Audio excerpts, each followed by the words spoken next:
Ya chicos, entonces veremos la clase de alteraciones morfosintácticas e intervención en niños con TEL. Lo primero que nosotros vamos a hablar acerca de cuáles son las características que nosotros vamos a encontrar en los niños con TEL a nivel morfológico y sintáctico. Además de ello, vamos a conocer cuáles son los pasos a seguir, ¿no es cierto?, para poder elaborar y planificar un proceso terapéutico dentro de este nivel. Sabemos que dentro de grupos o de niños diagnosticados con TEL hay una heterogeneidad marcada, ¿ya? Y eso quiere decir que si nos enfocamos específicamente en lo morfosintáctico, hay niños que hay niños que aparentemente presentarían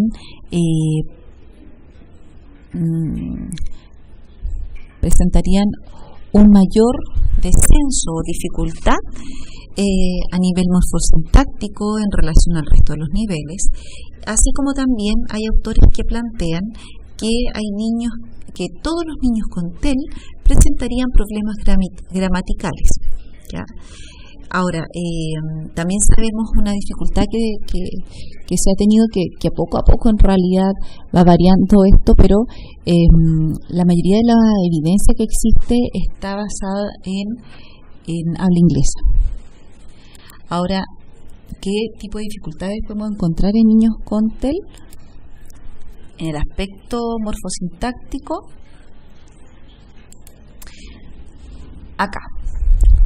La primera de ellas es la carencia de la producción de la marca del pasado, que eso, como les dije, se les mencioné en algún momento, es lo que se evidencia en inglés, ¿no es cierto?, de la finalización del ED, y en algunos casos también se ve la dificultad que tienen con el uso de los morfemas nominales, y principalmente con concordancia de género-número entre adjetivos y sustantivos. También errores en el uso de pronombres clíticos o pronombres personales átonos. Dentro de eso tenemos, ahí les puse algunos ejemplos, el me, el nos, el te, el se, en donde nosotros lo incorporamos en palabras como vi, me, ve, te, le, dije, nos, vamos, ¿no es cierto? En este caso, son pronombres clíticos en donde ellos suelen presentar muchas dificultades en su adquisición. También el uso del singular en un contexto de plural, errores en el uso de persona, ¿no es cierto? Usan la tercera persona en contextos donde corresponde usar la primera persona, es decir, el yo, y usan, por ejemplo, usa la tercera, que sería yo, tú, él o el ella, ¿no es cierto? Disociación entre formas regulares y irregulares verbales con una relativa escasez de formas irregulares, es decir, esto también yo en un momento se los mencioné, a ellos les cuesta más que a otros niños, ¿no es cierto?, poder generalizar y poder adquirir de manera adecuada los verbos, las conjugaciones verbales, más aún en aquellos verbos que son irregulares.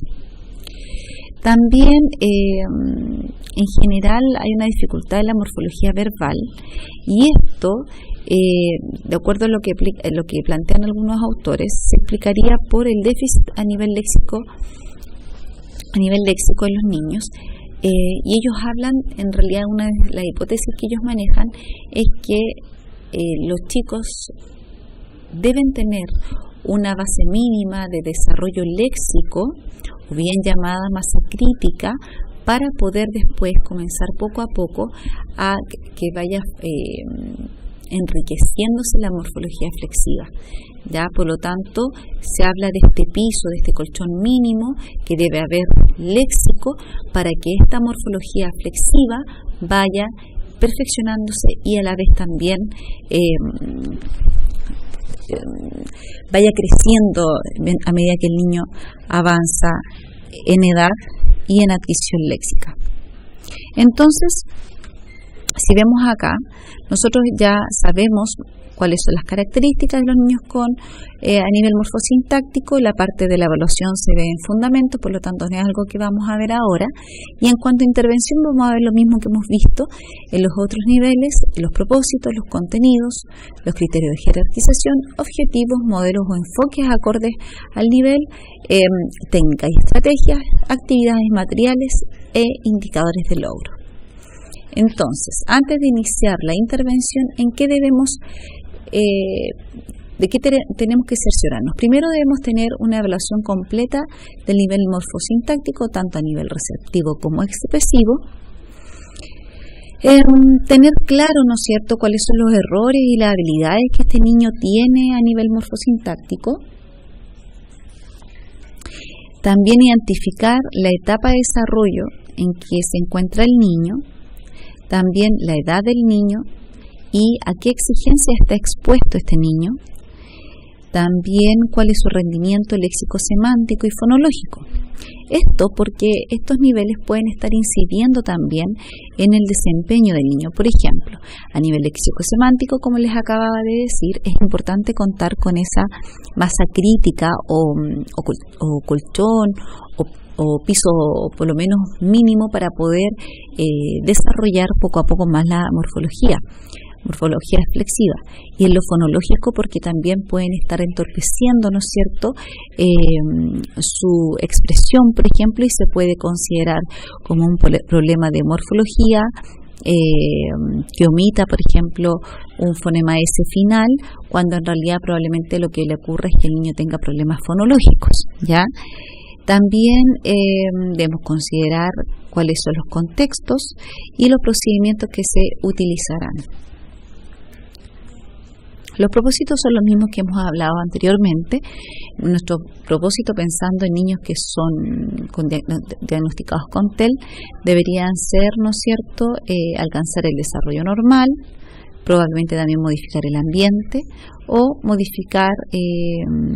desarrollar estrategias compensatorias en niños que sean más grandes, en el caso de los escolares y adolescentes. Entonces, cuando hablo de contenidos, yo tengo que decidir qué es lo que voy a trabajar a nivel morfológico, a nivel sintáctico, si voy a trabajar, por ejemplo, los sintagmas, si voy a trabajar las oraciones, morfológico, las categorías gramaticales, la morfología flexiva, la morfología derivativa, y también tener súper claro si lo que tengo que trabajar es solamente expresivo o también lo receptivo y expresivo. Ahora, hay otros contenidos que yo también no puedo pasar por alto y que no son directamente lingüísticos, pero inciden de alguna manera en el desarrollo morfosintáctico. Y acá tenemos, en primer lugar, la percepción auditiva, en segundo, la memoria de trabajo y en tercer lugar, la memoria procedural. Ahora, ¿cómo estos aspectos pueden estar vinculados de alguna manera con la morfosintaxis o cómo se trabajan? En el primer caso, ¿no es cierto?, vimos la percepción auditiva. La percepción auditiva tiene que ver con la relevancia acústica de los morfemas y discriminación entre morfemas y estructuras similares. De esta manera, el niño no va a confundir ciertos elementos, ¿no es cierto?, que pueden impedirle comprender de manera adecuada el mensaje. Por ejemplo, ¿qué y quién puede para un niño ser auditivamente o discriminativamente no ser tan distintos, o come y comen, ¿ya? Por lo tanto, lo puede llevar a errores de interpretación o de comprensión, ¿ya?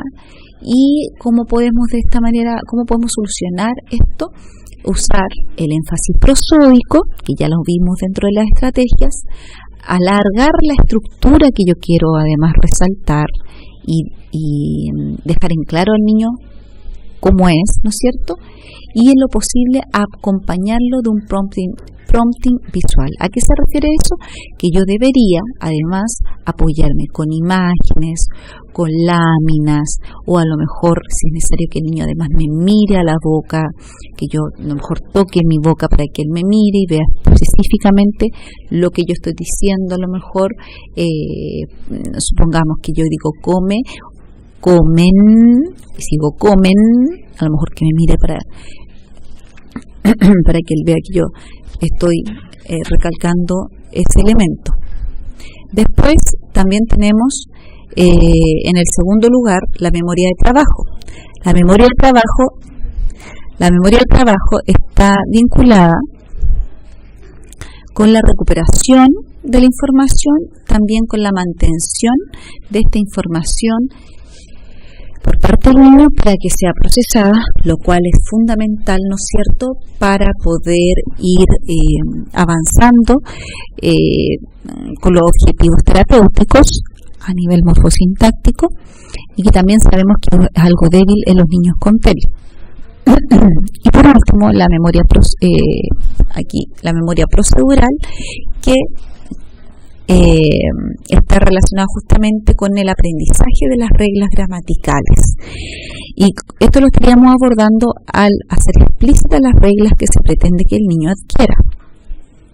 Entonces,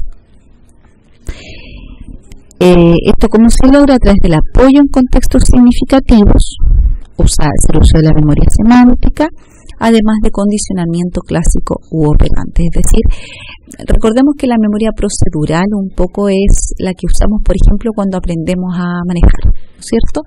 Nosotros los procedimientos, lo que vamos a hacer cuando vamos a manejar, no es que los estemos verbalizando y es complejo de hacer, ¿no es cierto? Y la memoria procedural además no se caracteriza justamente por ser verbalizada, sino justamente se aprende de alguna manera, se automatiza. Y en este caso, como son reglas gramaticales, la idea es justamente una manera de que el niño las adquiera es explicitarlas, y que el niño se vaya siendo consciente de estas reglas para ir aplicándolas poco a poco, haciéndolas cada vez más automáticas. Luego tenemos los criterios de jerarquización, que ya los conocemos: estimulabilidad, funcional, sintomatológico, evolutivo. Y el objetivo principal de la intervención es ayudar al niño a comprender y a usar la sintaxis al servicio de la comunicación. Siempre nuestro objetivo tiene que ir más allá de solamente lograr que el niño se nivele acorde a su edad, sino que además el niño use comunicativamente lo que usted está trabajando con él. Objetivos de la intervención. Acá, como les mencionaba, como nosotros vamos a ir monitoreando, ¿no es cierto?, y viendo qué objetivos vamos a trabajar con el niño, debemos medirlos de acuerdo a la comunicación, qué tan efectiva es, ¿no es cierto?, en contextos reales, ¿ya? Y ahí lo podemos pensar dando dos posibilidades: por medio de una conversación o por medio de una narración, ¿ya? Y lo otro importante es que muy pocas veces les va a ocurrir, o casos muy aislados, en donde van a encontrar que solamente es el nivel morfosintáctico el que se encuentra afectado en un niño. Lo que ustedes tienen que pensar que estos niños en general, los niños con alteraciones del lenguaje, generalmente nos vamos a encontrar con que además tienen vocabularios reducidos. Esto le tenemos que sumar además problemas sociales, y a medida que ellos van avanzando, ¿no es cierto?, en su etapa escolar, nos enfrentamos además a niños que no solamente ya tienen un TEL, sino que además tienen alteraciones en la lectura. Ahora, de acuerdo a las áreas, en la sintaxis, ¿cuáles serían los objetivos de intervención? Una posibilidad es aumentar la longitud de la oración, aumentar la complejidad de los enunciados de las oraciones, aumentar el uso de una variedad de tipos de oraciones, ahí hay algunos ejemplos, aumentar el uso de los verbos auxiliares apropiados, estos pueden estar en participio, en infinitivo o gerundio, aumentar el uso de los verbos copulativos ser, estar y parecer, aumentar la comprensión del orden de las palabras en las oraciones. Eso a nivel sintáctico, de acuerdo a lo que plantea Ripoll. A nivel de la morfología, Ripoll nos propone aumentar el uso de los morfemas simples en los sustantivos, aumentar el uso de marcadores verbales, tiempo, número, aspecto, etc., aumentar el uso apropiado de los artículos, determinados e indeterminados. Y en cuanto a modelos, los que más se recomiendan son los modelos híbridos, ya son los que tienen mayor evidencia de buenos resultados y de ser eficaces al momento de intervenir la morfosintaxis. Y ahí tenemos dentro de las técnicas el milieu teaching, la estimulación focalizada y la terapia de scripts. Dentro de las decisiones que nosotros debemos tomar, también está la selección de estímulos y actividades que debemos usar.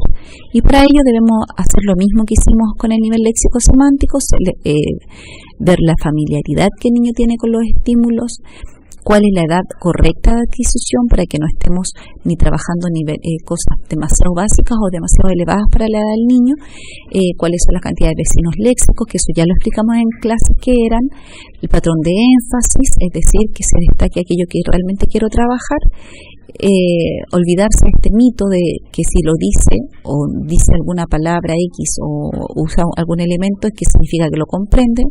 Eso no siempre es así.